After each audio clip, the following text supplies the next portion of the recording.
CRB কে ধ্বংস করার যে বিল্লোপ শুরু করেছে তার বিরুদ্ধে আমরা এই চট্টগ্রামবাসী 15 বছর গত করোনা থেকে শুরু করে এখানে আন্দোলন সংগ্রাম করেছিলাম।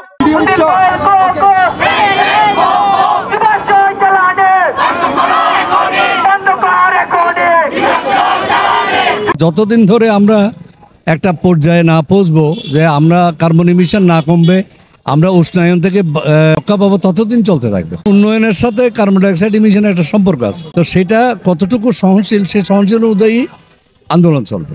যে সুইডেনের একটা মেয়ে, সে 15 বছর বয়সে বিশ্ব ফোরামে আন্দোলন তৈরি করেছিল যে ফসিল ফুয়েল, জীবাশ্ম জ্বালানি বন্ধ করতে হবে এবং ক্লাইমেট চেঞ্জের এটাকে কমিয়ে দিতে হবে। এই আন্দোলন একসময় স্কুল স্ট্রাইকে, ক্লাইমেট স্কুল স্ট্রাইকে যায়, ফ্রাইডেতে, শুক্রবারে তারা এই কাজটি করত। তো এইটা সারা বিশ্বে 150 মিলিয়ন লোকের মধ্যে ছড়িয়ে যায়, বাচ্চাদের মধ্যে, এবং বাচ্চারা এটা সোচ্চার হয়ে ওঠে এই কারণে যে ভবিষ্যতে যে ফসিল ফুয়েলের কারণে, যে জীবাশ্ম জ্বালানির কারণে যে জলবায়ু পরিবর্তন হচ্ছে, এটার জন্য সবচেয়ে বেশি প্রভাব পড়বে তাদের।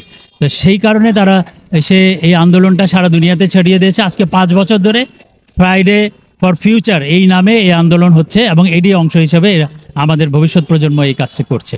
আমরা যদি প্রত্যেকে নিজ নিজ জায়গা থেকে এগিয়ে আসি, অবশ্যই আমরা সফল হব এবং আমাদের প্রত্যেকটা স্তরের মানুষকে আমি আহ্বান জানাবো নিজ নিজ জায়গা থেকে সচেতনতা বাড়াতে এবং জলবায়ুর বিরুদ্ধে নিজেকে সুষ্ঠুভাবে গড়ে তুলতে। আমি অভিনন্দন জানাই, আপনারা এগিয়ে যান এবং আমরা যারা ভবিষ্যতের প্রজন্ম তাদেরকে রক্ষা করতে হবে। আমাদের প্রত্যাশা সেই দীর্ঘ 6 বছর ধরে চলমান আছে। প্রতিবারের নিয়ে বছর আমরা সেই গ্লোবাল ক্লাইমেট স্ট্রাইকটা আমরা পালন করছি, কিন্তু দেখা যাচ্ছে আমরা গ্লোবাল স্ট্রাইকটা পালন করতেছি ঠিক আছে, কিন্তু এটা আমরা কোনো ফিডব্যাক পাচ্ছি না।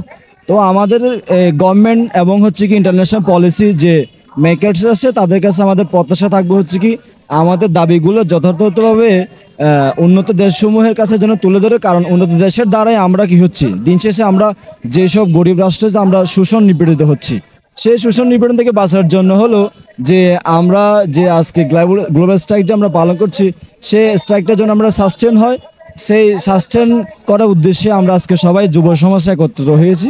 তো আমরা চেষ্টা করব আমাদের সেই দাবিগুলো যথাযথভাবে এবং সময় উপযোগী একটি দাবি, সেই দাবিগুলো যেন তুলে ধরা হয়, এটাই হচ্ছে আমাদের প্রত্যাশা। জানেন যে একটা গ্লোবাল একটা মুভমেন্ট, যেটা খুব সুন্দর একটা নাম দিয়েছে, এটা কি ক্লাইমেট স্ট্রাইক, হ্যাঁ, পরিবেশ ধর্মঘট। এত সুন্দর আমার ধারণাটা। আর আমি আগেও একটু জলবায়ু নিয়ে লেখালেখি করতাম, সেজন্যই আমি এখানে যোগ দিতে এসেছি, যদিও আমি একজন সরকারি কর্মচারী। আর আমার কাজ তো পরিবেশের সাথে। আমরা আমাদের ক্ষুদ্র আঙ্গিকে শুরু করেছি। আমাদের অফিসে আমরা প্লাস্টিক ব্যবহার করি না। আমার অফিসে যদি যান, সবই চটের, বেতের অথবা কাঁচের, প্লাস্টিক আমরা বাদ দিয়েছি। আমার এখন বর্তমানে 2টো কাজ করছি। একটা স্কুলকে, স্বনামধন্য একটা বড় স্কুলকে আমরা সিঙ্গেল ইউজ প্লাস্টিক ফ্রি করার ক্যাম্পেইন শুরু করেছি। এই যে ঈদের আগে যোগাযোগ করেছি, এখন শুরু করব। আর একটা জিরো ওয়েস্ট ভিলেজ, মানে সৈকতে, পার্কে বিছে যাতে কেউ ময়লা ফেলে না রাখে, সেটার জন্য আগামী 22 তারিখ আমরা কর্মসূচি শুরু করছি স্থানীয় প্রশাসনের সহায়তা নিয়ে। আমরা ইউএনও সাহেবের সাথে কথা বলবো, তার সার্বিক সহায়তা নেব। পার্কে বিছে যাতে কেউ এই যে লিটারিং না করে, প্লাস্টিকের বোতল, ময়লা, টিস্যু না ফেলে, সেটা আমরা এই কাজটা আমাদের প্রক্রিয়ার মধ্যে আছে।